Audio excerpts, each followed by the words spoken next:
In the spring of 1933, in the red clay hills of rural Georgia, a bride walked down the aisle in a white lace dress borrowed from her older sister. Her name was Evelyn Mae Hartley. She was 17 years old. 3 days after her wedding, she was dead. But here's what makes this story different from 1,000 other tragedies of that era.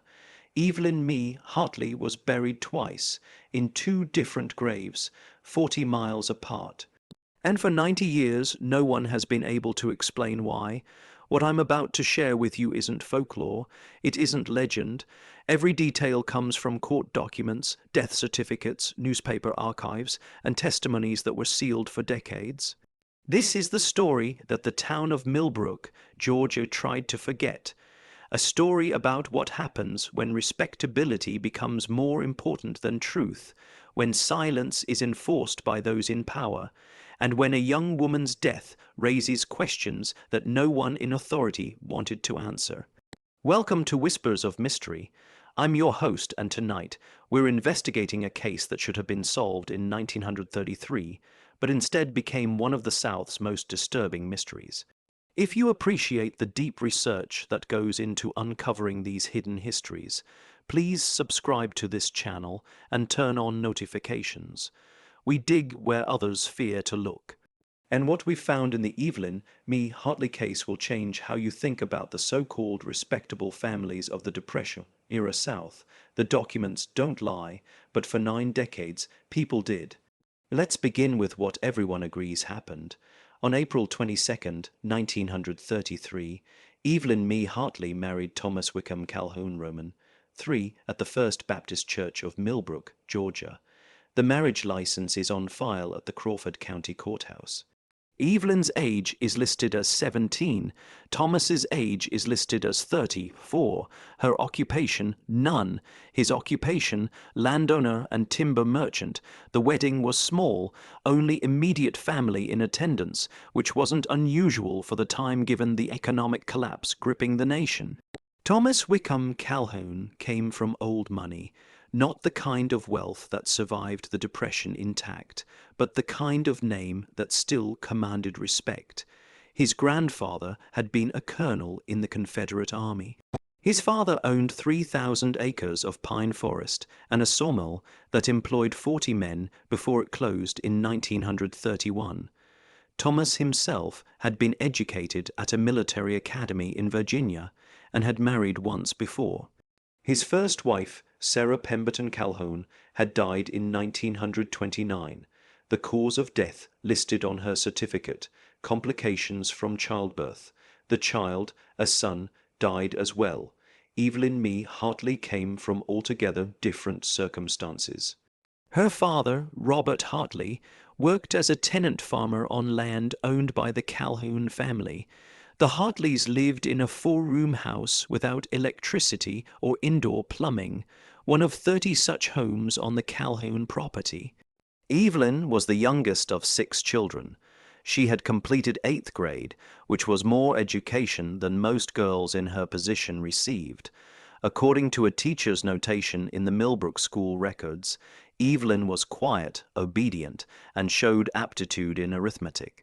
The marriage raised eyebrows, a 17-year-old tenant farmer's daughter marrying the 34-year-old son of the town's most prominent family. But this was 1933, remember. The Depression had erased many of the old boundaries. Perhaps Thomas saw in Evelyn a young woman who would be grateful for security. Perhaps the Hartley family saw an escape from poverty for their youngest daughter.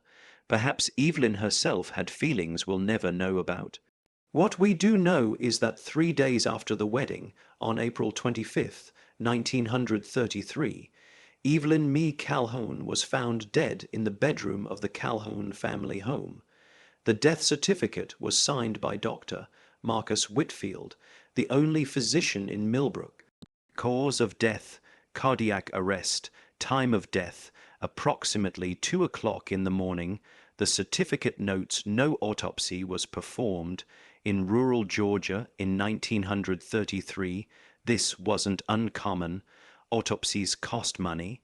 They required transportation to a larger city, and in the case of a seemingly natural death, few questions were asked. Evelyn was buried the following day, April 26th, in the Calhoun family plot at Millbrook Cemetery. The funeral was brief. Reverend Jonathan Pierce of First Baptist Church presided. In his diary, which is now held in the Georgia Historical Society archives, Reverend Pierce wrote something unusual. He wrote, "Conducted funeral service for the young Mrs. Calhoun. The family requested brevity. No viewing. Closed casket. The girl's mother wept without sound. I found myself troubled in spirit, but could not say why. That should have been the end of Evelyn Mae Hartley's story." A tragic death, yes, a young bride dead within days of her wedding, but tragedy was common in 1933. People died, life went on, except life didn't go on as expected.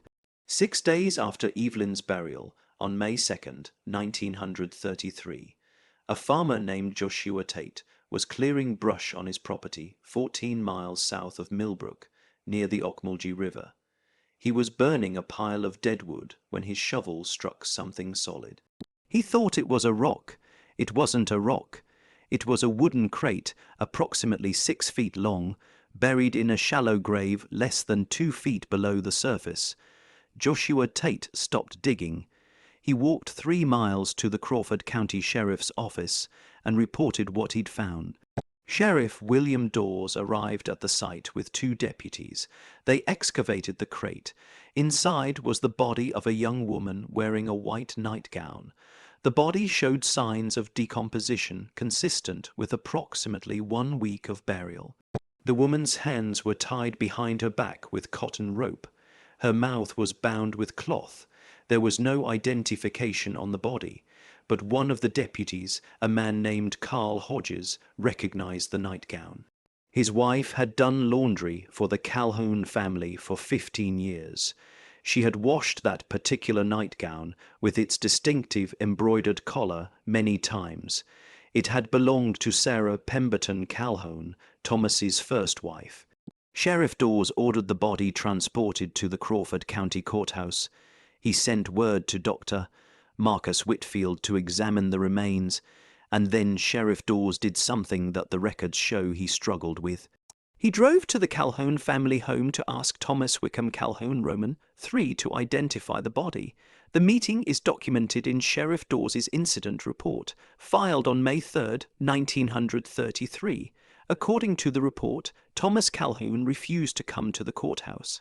He stated that his wife had been properly buried in the Calhoun family plot and that he had no reason to view any other remains. When Sheriff Dawes pressed him, asking if he could explain why a body wearing his first wife's nightgown had been found on property adjacent to Calhoun land, Thomas reportedly said, "Sheriff, I don't know what you found, but my wife is in her grave, and I'd thank you not to disturb my mourning." With grotesque questions, Sheriff Dawes then went to the Hartley home. He asked Evelyn's mother, Martha Hartley, to come view the body. The incident report states, "Mrs. Hartley accompanied me to the courthouse. Upon viewing the deceased, she became hysterical and had to be restrained. She identified the body as her daughter Evelyn Mae. When asked how this was possible given that her daughter had been buried 6 days prior, Mrs. Hartley could not speak. She repeated only, my baby, they put my baby in the ground. Now we arrive at the heart of the mystery. There were 2 bodies, one buried in the Calhoun family plot at Millbrook Cemetery on April 26th.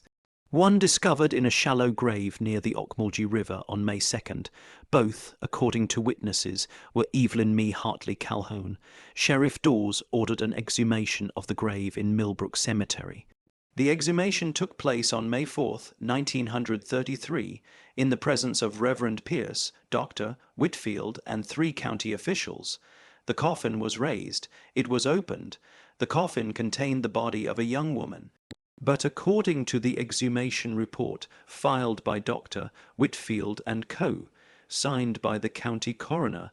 The body in the coffin was not in the state of decomposition expected for someone who had been dead for 8 days. The report states, body shows signs of preservation inconsistent with timeline of death. Tissues remain largely intact. No significant odor. Recommend further examination. Dr. Whitfield performed what amounted to a field autopsy at the cemetery. His findings, documented in a 3-page report now archived at the Georgia State Archives, were extraordinary. The woman in the coffin had died from a broken neck. The hyoid bone was fractured. There were ligature marks on the throat. Dr. Whitfield concluded, death by strangulation appears likely. Neck trauma suggests force applied from behind. But here's what makes this finding crucial. When Dr. Whitfield examined the body found near the river, the body that Martha Hartley had identified as her daughter, he found different injuries entirely. That body showed evidence of blunt force trauma to the back of the head. A depressed skull fracture, Dr. Whitfield wrote. Death resulted from massive cranial trauma. Blow delivered with significant force. Hands bound post. Mortem based on absence of defensive wounds and ligature marks. 2 bodies. 2 different causes of death. Both allegedly Evelyn Mae Hartley Calhoun. If this investigation is already raising questions you can't shake, hit that like button and share this video with someone who appreciates real historical mysteries.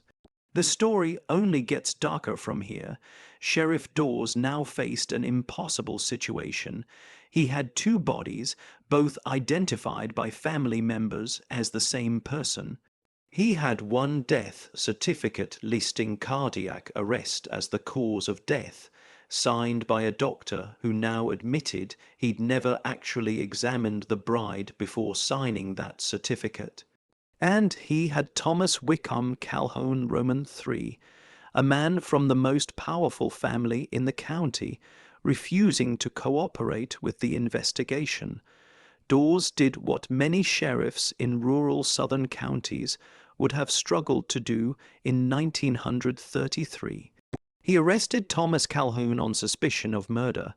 The arrest warrant, dated May 5, 1933, charged Thomas with murder by person or persons unknown of Evelyn Mae Calhoun. The language is significant. Dawes couldn't specify which murder because he couldn't determine which body was actually Evelyn. The warrant was based on Dr. Whitfield's findings that both women had died violently and on the fact that both deaths were connected to Thomas Calhoun's household. Thomas was released on bail that same afternoon. The bail was posted by his father's estate, which despite the depression still held significant assets. Thomas never spent a night in jail. What happened next reveals how justice functioned in the rural South when wealth and power were threatened. Within 48 hours of Thomas's arrest, Sheriff Dawes received a visit from Judge Harold McMillan, the circuit court judge for Crawford County. Judge McMillan had served on the bench for 23 years. He had known the Calhoun family his entire life. According to a letter Judge McMillan wrote to the state attorney general, dated May 8, 1933, he expressed concern that Sheriff Dawes was pursuing unfounded theories that would bring scandal upon a respected family based on hysterical testimony and contradictory evidence. Judge McMillan ordered a formal inquest. The inquest took place on May 12, 1933, in the Crawford County Courthouse. 12 citizens were impaneled as a coroner's jury. The proceedings lasted 1 day. The transcript of that inquest still exists. Reading it today feels like watching justice deliberately close its eyes. Dr. Marcus Whitfield testified first. He described finding 2 bodies with different causes of death. Under questioning from the county prosecutor, a man named Vincent Ashmore, who had been appointed by Judge McMillan, Dr. Whitfield admitted he had not been present at Evelyn's death. He admitted he had signed the death certificate based on information provided by Thomas Calhoun.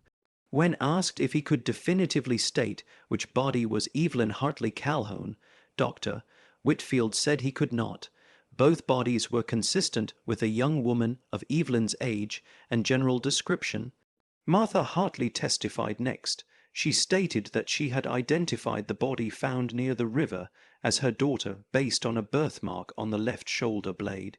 She testified that she had seen her daughter's body at the funeral, but that the viewing had been brief, the casket was in shadow, and she had been overcome with grief. When asked if she could have been mistaken in her identification of the river body, she said, "A mother knows her child. That was my Evelyn they found in that terrible place." The prosecutor then asked a devastating question. "Mrs. Hartley, did you see the birthmark on your daughter's shoulder when you viewed her body at the funeral?" Martha Hartley hesitated. She said no. The casket had been closed. She had not seen her daughter's body before burial. Robert Hartley, Evelyn's father, testified that he had been working in the fields the day of Evelyn's death and had not seen his daughter after her wedding day. He stated that Thomas Calhoun had sent word that Evelyn had died in her sleep and that the family was not to come to the house. The funeral had been arranged before the Hartleys could make any requests. When asked why he hadn't insisted on seeing his daughter, Robert Hartley said, "Mr. Calhoun said it was better we didn't, that she was at peace. You don't question men like Mr. Calhoun." Thomas Calhoun testified last. He appeared calm, according to the transcript. He expressed sorrow at his wife's death and bewilderment at the accusations against him. He stated that Evelyn had complained of chest pains on their wedding night, that she had seemed weak the following day, that on the third night of their marriage he had woken to find her dead beside him. He had immediately sent for Dr. Whitfield.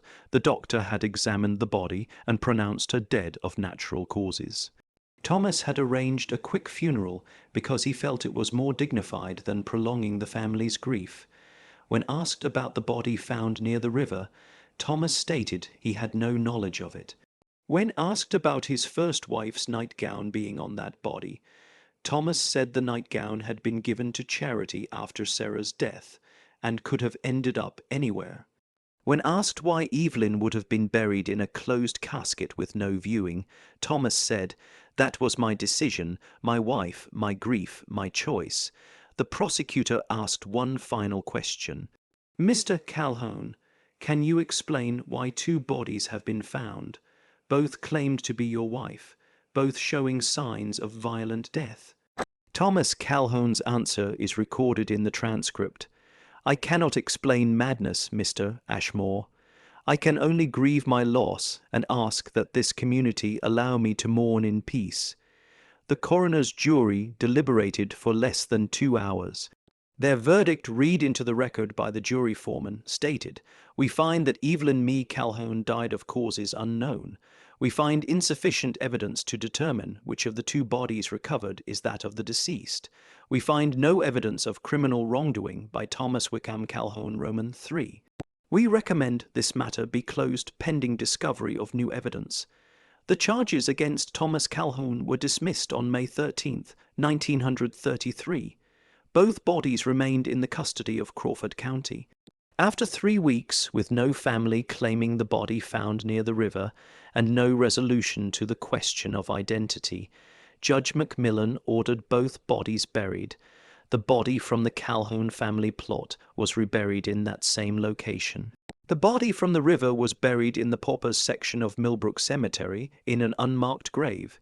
Evelyn Mae Hartley Calhoun, 17 years old, married for 3 days, had 2 graves, and officially her death remained unsolved.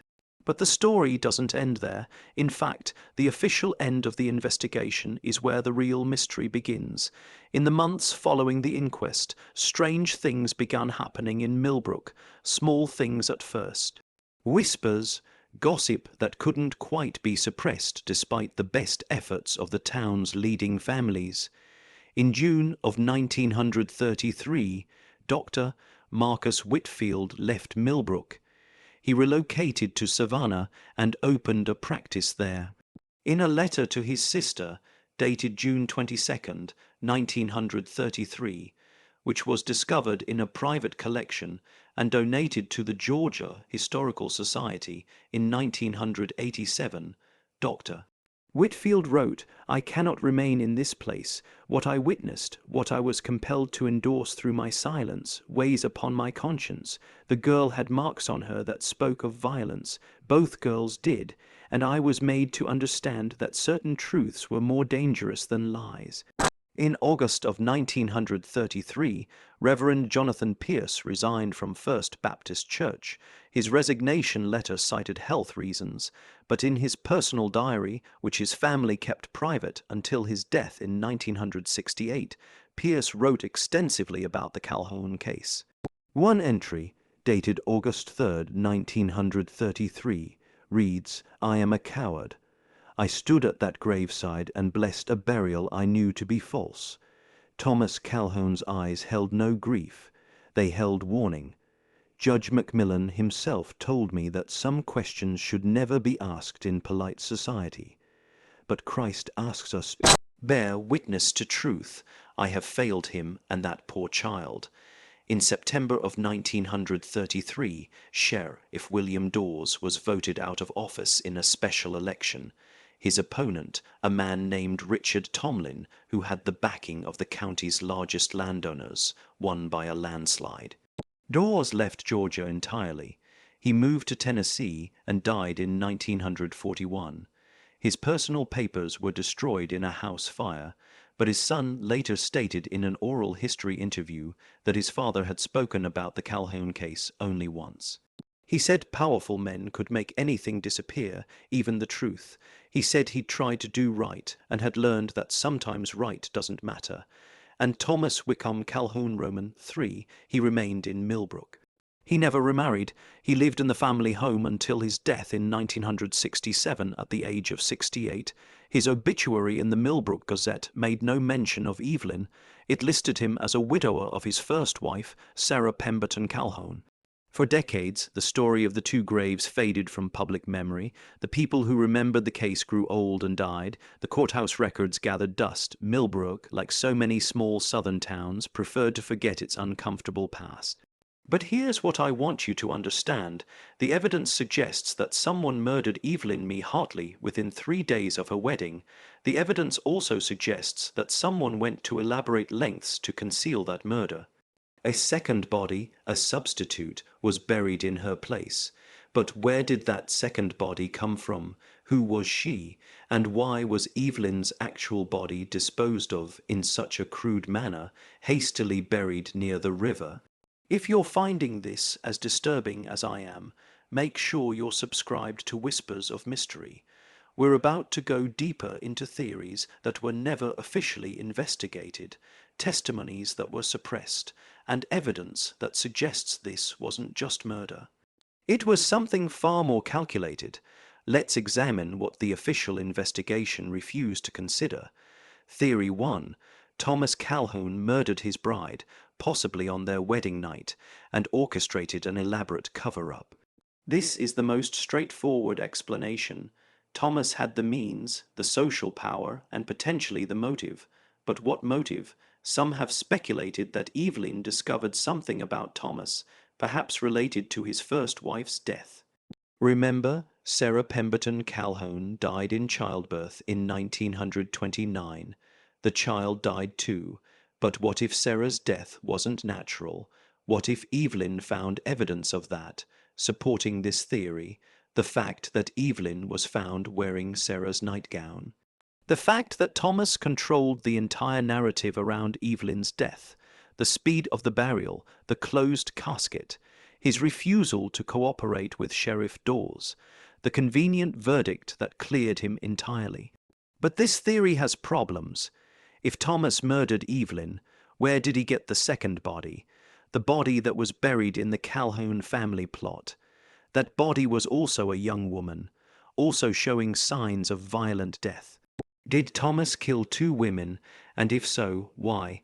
What possible reason would he have to kill a second person just to create a substitute corpse? Theory 2. Evelyn was killed by someone else, possibly another member of the Calhoun family, and Thomas helped cover it up. In 1933, the Calhoun household included Thomas's mother, Elizabeth Calhoun, who was 68 years old, and Thomas's younger brother, James Calhoun, who was 29. Court records show that James had a history of what the family delicately called nervous troubles. He had been sent to a sanitarium in 1928 for 6 months following what was described as a breakdown.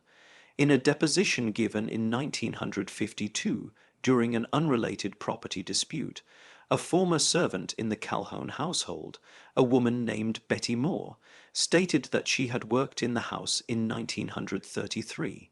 She claimed that on the night Evelyn died, she heard shouting coming from the upstairs bedrooms. She heard a woman screaming. She heard something heavy fall. When she tried to go upstairs to investigate, Elizabeth Calhoun blocked her path and sent her home. Betty Moore was fired the next day and paid a sum of money on the condition she never speak about the events of that night. She kept that promise for 19 years. Betty Moore's testimony, though late, raises questions. If Evelyn was killed by James Calhoun during some kind of violent episode, Thomas might have felt obligated to protect his brother.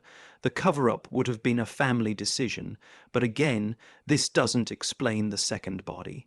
Theory 3, and this is where the case becomes truly disturbing. Evelyn was not the intended victim. Someone else was. Stay with me here because this theory, as elaborate as it sounds, actually makes sense of the physical evidence in ways the others don't. What if the body in the Calhoun family plot, the body that was meant to be buried as Evelyn Calhoun, was actually another young woman who had been killed separately? What if that was the planned crime and Evelyn's death was an unexpected complication? Consider this scenario: Thomas Calhoun, or someone in his household, had killed a young woman before the wedding. Perhaps this woman was a servant, a tenant farmer's daughter, someone whose disappearance wouldn't cause immediate alarm. The body needed to be disposed of, but disposing of a body in rural Georgia in 1933 was risky. Burial sites could be discovered, questions could be asked, so a plan was formed: marry another young woman from the tenant class, someone similarly vulnerable and powerless. Stage her death from natural causes. Bury the first victim in the Calhoun family plot under the name of the new bride. The new bride's actual death would never be reported. Her body would be disposed of elsewhere. The family would mourn their loss publicly.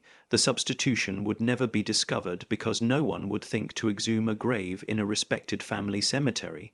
It's elaborate, it's cold, blooded, but it would work, provided nothing went wrong.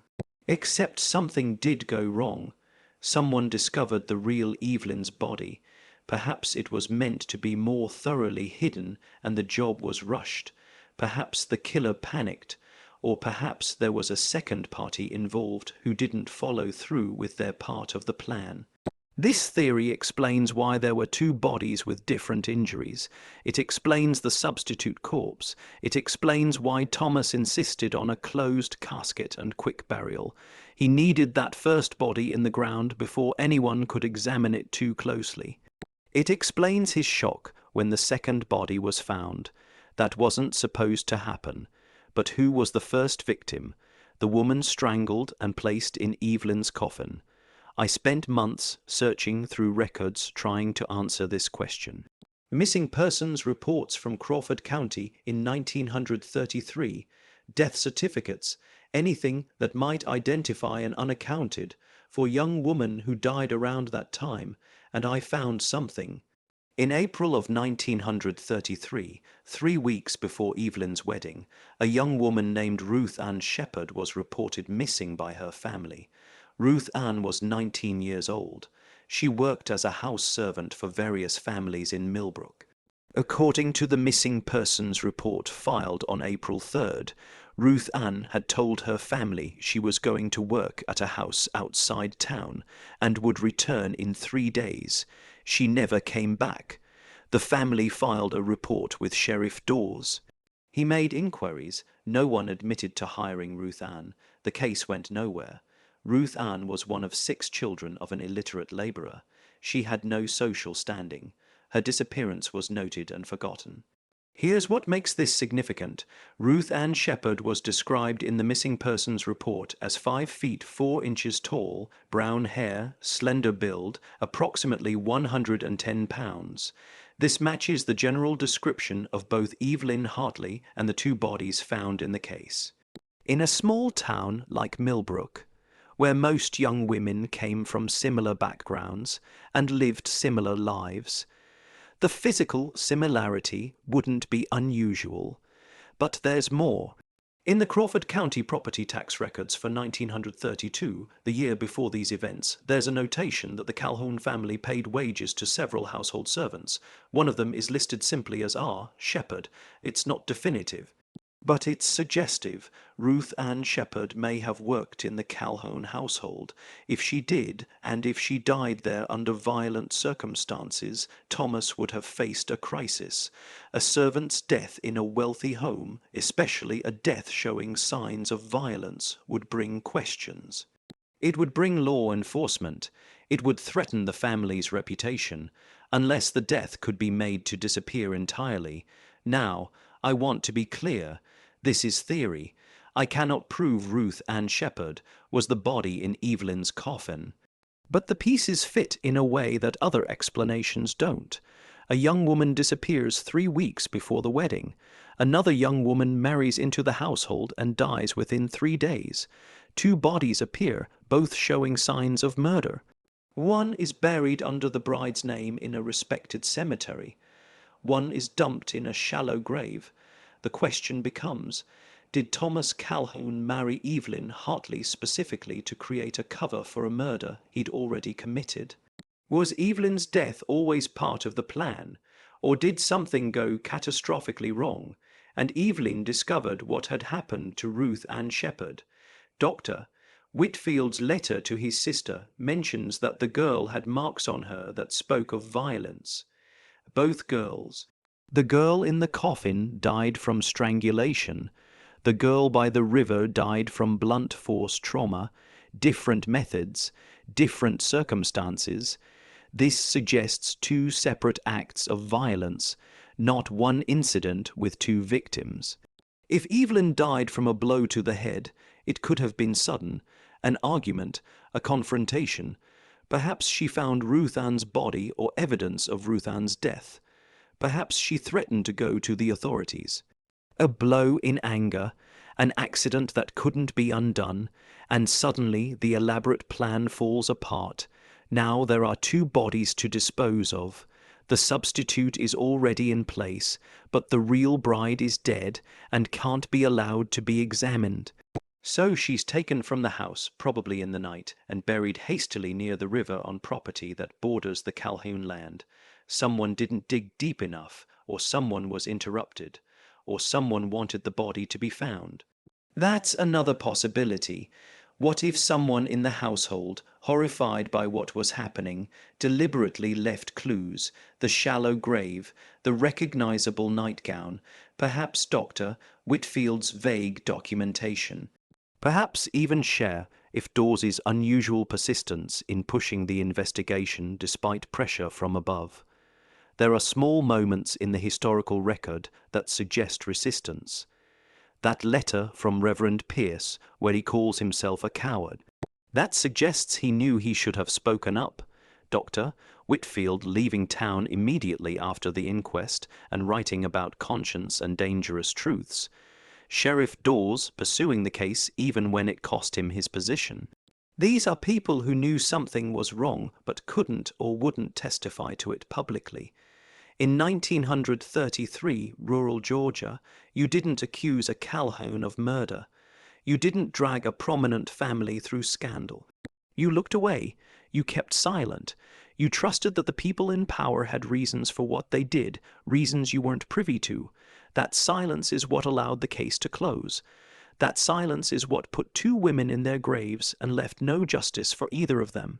We're about to reveal something that researchers only uncovered in the last 20 years. But first, make sure you're subscribed to Whispers of Mystery so you never miss investigations like this. hit that notification bell. Stories like Evelyn's need to be told. For 60 years, the case remained closed and largely forgotten. Then, in 1993, something extraordinary happened. A graduate student at the University of Georgia named Patricia Keene was researching Southern women's history for her dissertation. She was combing through Crawford County records looking for information about women's lives during the Depression. She came across the inquest transcript for Evelyn Mae Calhoun. Patricia was immediately struck by the strangeness of the case. 2 bodies, both unidentified, a closed investigation despite clear evidence of foul play. She began digging deeper. She found Dr. Whitfield's letter. She found Reverend Pierce's diary entries. She found the missing persons report for Ruth Ann Shepard. She interviewed descendants of the families involved. One of those descendants was Margaret Calhoun Winters, Thomas Calhoun's niece, daughter of his brother James. In 1994, Margaret was 83 years old and living in a nursing home in Macon, Georgia. Patricia Keene interviewed her about the family history. The interview was recorded and is now part of Patricia's dissertation archive. In that interview, Margaret said something shocking. She said, "Uncle Thomas was a hard man. My father was afraid of him. Everyone was. But Uncle Thomas wasn't the monster. The monster was already dead." When Patricia asked what she meant, Margaret became agitated. She said she'd promised never to tell, that some family secrets should stay buried. Patricia pressed gently. Margaret finally said, "My grandmother did things to protect the family name. She said that was a woman's duty. She said there were girls who threatened everything we had, and that she did what had to be done. I was a child. I didn't understand, but I remember Mother crying. I remember Father drinking himself sick. I remember Uncle Thomas walking around like a ghost after the inquest." Patricia asked directly, "Did your grandmother kill Evelyn Hartley?" Margaret Winters looked at the camera. She said, "I don't know who killed that poor girl, but I know my grandmother was capable of terrible things, and I know that after 1933, she never left her room without my mother or Aunt Sarah accompanying her. They watched her, like she was dangerous." Elizabeth Calhoun, Thomas's mother, died in 1938.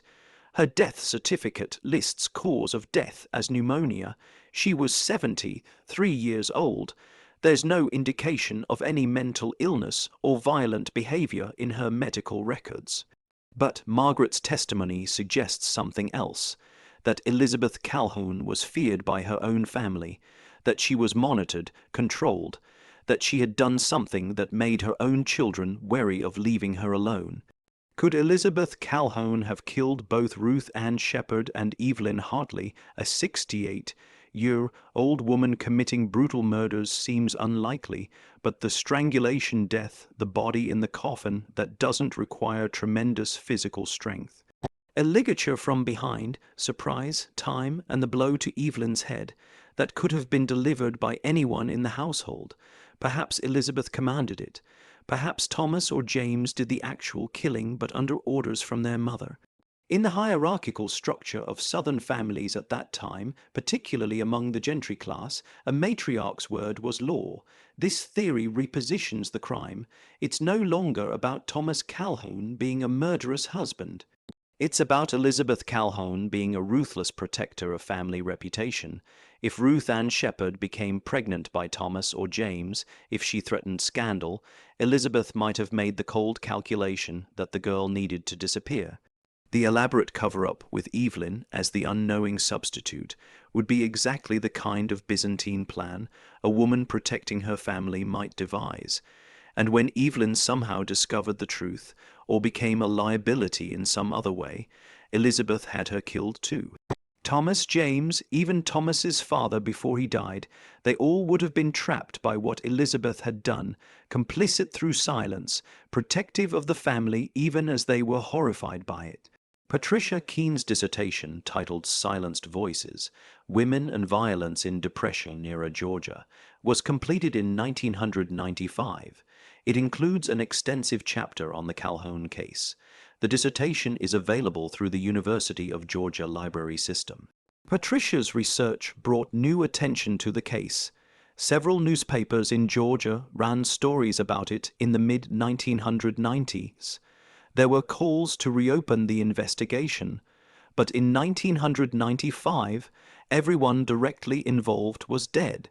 Thomas Calhoun, dead in 1967, Elizabeth Calhoun, dead in 1938, James Calhoun, dead in 1971, even Martha Hartley, Evelyn's mother, had died in 1962. The witnesses were gone. The physical evidence, if any remained, was contaminated by 60 years of burial. Crawford County prosecutors reviewed Patricia's findings and determined there was insufficient evidence to warrant exhuming either grave, so the two graves remain. In Millbrook Cemetery, there are two burial sites connected to this case. The Calhoun family plot, where a body identified as Evelyn Mae Calhoun lies buried, though we cannot be certain it's her, and 50 yards away in the paupers section, an unmarked grave where the other body rests. In 2003, a group of historians and forensic specialists petitioned the state of Georgia for permission to exhume both graves. They argued that modern DNA testing could definitively identify both bodies and potentially reveal familial connections that would solve the mystery once and for all. The petition was supported by descendants of the Hartley family, who wanted their ancestor properly identified and given a burial befitting her name. The Calhoun family descendants opposed the exhumation. They argued that disturbing the graves would be disrespectful, and that the case had been legally resolved in 1933. The matter went before a Georgia Superior Court judge. In 2004, Judge Franklin Morrison denied the petition. His ruling stated that while the case was historically significant, the passage of time and the lack of criminal proceedings made exhumation an unwarranted intrusion on the deceased. The graves would remain sealed. That decision effectively closed the door on ever knowing the truth with scientific certainty. We are left with documents, testimonies, theories. We are left with the fact that two young women died violently in the spring of 1933, and no one was ever held accountable. But let's talk about what we can establish beyond reasonable doubt, based solely on the documentary evidence. We know that Evelyn Mae Hartley married Thomas Wickham Calhoun Roman III on April 22, 1933. The marriage license proves this. We know that 3 days later, Thomas reported her dead. The death certificate, signed by Dr. Whitfield, proves this. We know that Dr. Whitfield signed that certificate without performing an examination, based on Thomas's statement that Evelyn had died of cardiac arrest. Dr. Whitfield's own later admissions prove this. We know that a body was buried in the Calhoun family plot on April 26th in a closed casket with no viewing allowed. Reverend Piercy's diary confirms this. We know that 6 days later, a second body was found in a shallow grave wearing clothing connected to the Calhoun household. Sheriff Dawes's incident report confirms this. We know that when the first body was exhumed, it showed signs of death by strangulation. Dr. Whitfield's autopsy report confirms this. We know that the second body showed signs of death by blunt force trauma to the skull. Dr. Whitfield's second examination confirms this. We know that Martha Hartley identified the second body as her daughter Evelyn based on a birthmark. The inquest transcript confirms this. We know that Thomas Calhoun refused to identify either body and insisted his wife was properly buried. The same transcript confirms this. These are facts, not theories. Not speculation. Facts documented in official records that still exist today. Now, here's what logic tells us those facts mean. 2 bodies were found, both connected to Thomas Calhoun's household, both young women. Both killed violently within days of each other. One was meant to be hidden forever in a respectable family grave. One was meant to decompose anonymously by the river. Someone went to extraordinary lengths to obscure the identity of these victims. Someone had the power to shut down an investigation despite overwhelming evidence of murder, and someone, for 92 years, has escaped justice. There's one more piece of evidence I need to share with you. In 2008, a metal detector enthusiast named David Collins was searching the woods near the old Calhoun property. The house itself had been demolished in 1983, but the land remained.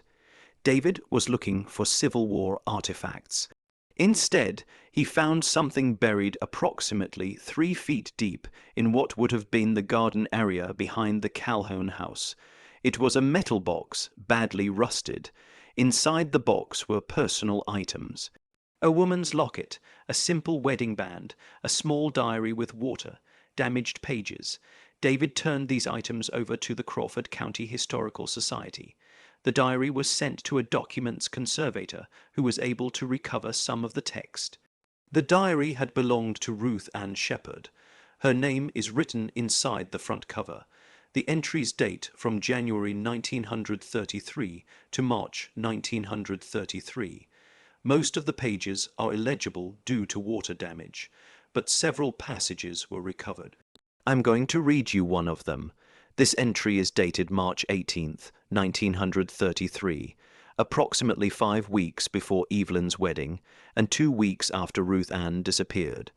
Mrs. Calhoun says I must be more careful, that girls in my position cannot afford mistakes. She knows about Jay. She says it would ruin the family if anyone found out. She says I must never tell. She gave me money and said I should go away. But where would I go? I have no one. I am so frightened. Jay won't speak to me now. He looks through me like I'm not there.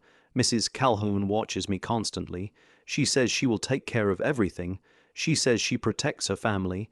I don't know what she means, but I am afraid. The entry ends there. Jay almost certainly refers to James Calhoun, Thomas's younger brother. Ruth Ann was pregnant. Elizabeth Calhoun found out, and Elizabeth decided that Ruth Ann needed to disappear. The diary provides motive. It provides evidence of Elizabeth Calhoun's involvement. It confirms that Ruth Ann was in a vulnerable position and that the family was aware of a potential scandal. The diary was hidden in a metal box in the garden. Someone buried it there, Ruth Ann herself, or someone else who wanted to preserve evidence. We'll never know. But that diary, combined with everything else we've uncovered, paints a clear picture. Ruth Ann Shepherd was murdered, most likely by someone in the Calhoun household, because she was pregnant with James Calhoun's child. Her body was held until a substitute identity could be created. Evelyn Hartley, another vulnerable young woman, was married into the family for the express purpose of providing that identity. And when Evelyn either discovered the plan or simply became inconvenient, she was murdered too. 2 women, 2 graves, one monstrous scheme. The documents don't lie. They tell us that in April and May of 1933, in a small Georgia town, women's lives were considered so disposable that they could be erased, substituted, buried without names, and forgotten. They tell us that wealth and social standing provided immunity from justice. They tell us that communities would rather forget than confront the evil in their midst. Let me take you to Millbrook Cemetery one more time. I visited it myself last fall. It's a peaceful place, shaded by old oak trees, well maintained by the local historical society. The Calhoun family plot is in the center of the cemetery, marked by an impressive granite monument. There are a dozen graves there, Confederate veterans, respected citizens. Thomas Wickham Calhoun Roman III's grave is marked with a simple stone. It reads, Thomas W. Calhoun 1899-1967 at rest. Next to Thomas is a smaller stone. It reads, Evelyn Mae Calhoun 1916-1933, beloved wife. 50 yards away, past the neat rows of named graves, past the section for prominent families, you reach an area where the grass grows a bit higher and the maintenance is less careful. This is the paupers section. Most graves here are unmarked. Some have small field stones, some have nothing at all. In 2005, a local historian named Ellen Bradshaw placed a small plaque in this section. It's not on a specific grave because no one knows exactly where that second body was buried. The plaque reads, "In memory of the unidentified, the forgotten, and the silenced, may they find peace."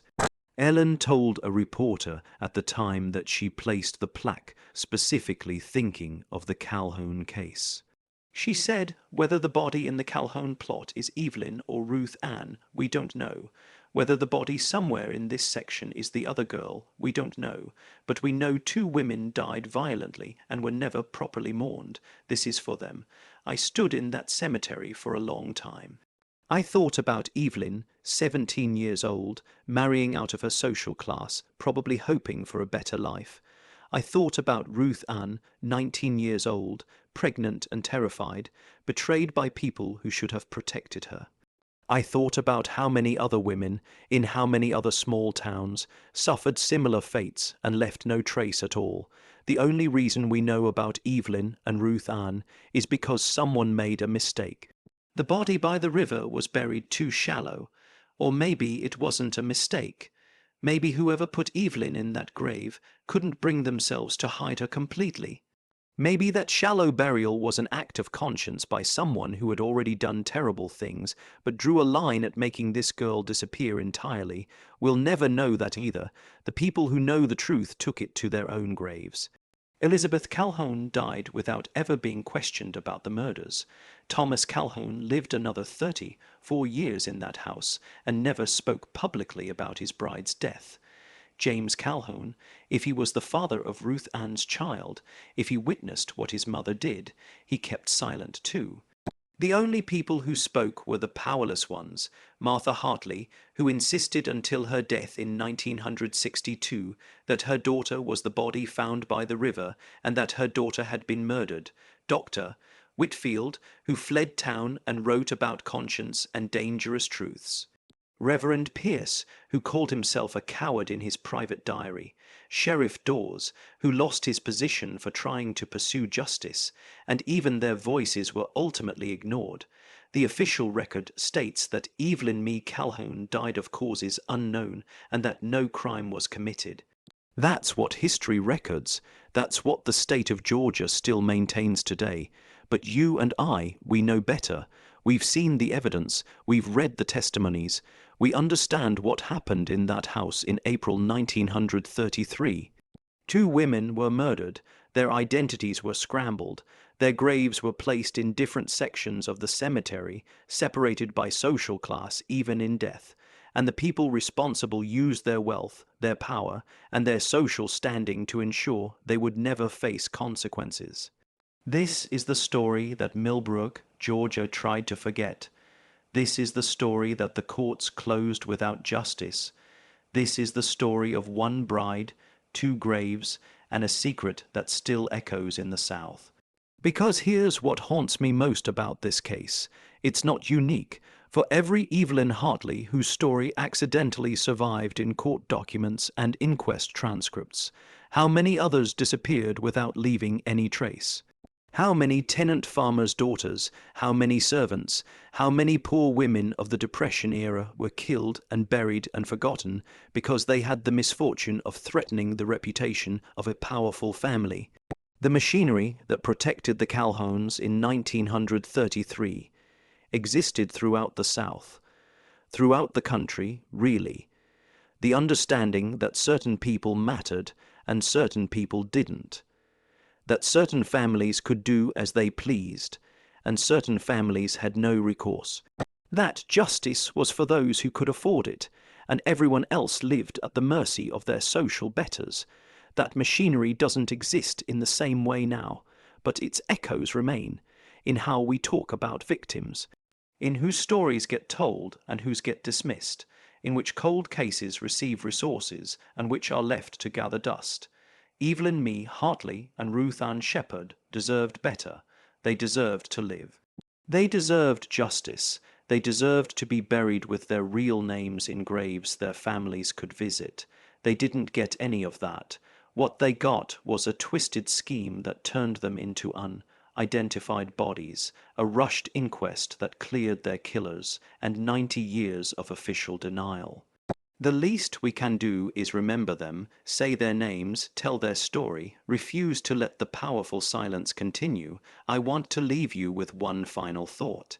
In all the documents I've read about this case, in all the testimonies and reports and letters, no one ever records what Evelyn Hartley Calhoun wanted, what she thought, what she felt. She exists in these records only as an object. A bride, a body, a problem to be solved. We don't know if she loved Thomas Calhoun or was simply obedient to her family's wishes. We don't know what she hoped for when she walked down that aisle in her borrowed white dress. We don't know if she was happy or frightened or excited or resigned. We don't know what she said to her new husband during those 3 days of marriage. We don't know what she saw or discovered that might have led to her death. Evelyn's voice was silenced before she could speak, and in that silence she became whatever story other people needed her to be, the grateful poor girl marrying up, the tragic bride who died young, the inconvenient witness. The substitute identity, the cold case, the historical mystery, but she was a person, a 17-year-old human being with thoughts and dreams and fears. She woke up on April 22, 1933, and put on that borrowed dress and stood in front of a minister and spoke vows. She went to sleep on April 24th, and sometime in the night someone killed her. Someone struck her hard enough to fracture her skull, and in her last moments, Evelyn knew she was dying and knew no one was coming to save her. That's the truth this case forces us to confront, not the mystery of the two graves, not the question of which body is which, but the simple, brutal truth that a girl died violently and the people who could have saved her chose silence instead. The documents don't lie, but for 92 years people did. This has been the story of Evelyn Mae Hartley, Ruth Ann Shepherd, and the terrible secret buried in Millbrook Cemetery. 2 women who deserved to be remembered. 2 women whose names we've now spoken into the light. If this investigation has affected you, if these stories of injustice and silenced voices matter to you, please share this video. Let Evelyn and Ruth Ann's story reach people. Let it remind us that history isn't just dates and events, it's people, and some of those people were never given justice. Subscribe to Whispers of Mystery for more investigations into the hidden corners of history. The stories that make people uncomfortable, the truths that challenge our comfortable narratives about the past, because every unmarked grave has a story, every closed case has unanswered questions, and some secrets, no matter how deeply buried, eventually find their way to the surface. Until next time, remember, the past isn't dead. It isn't even past. It lives in the stories we choose to tell and the truths we're brave enough to face. This is Whispers of Mystery, and this was the truth about one bride, 2 graves, and a secret that still echoes in the South.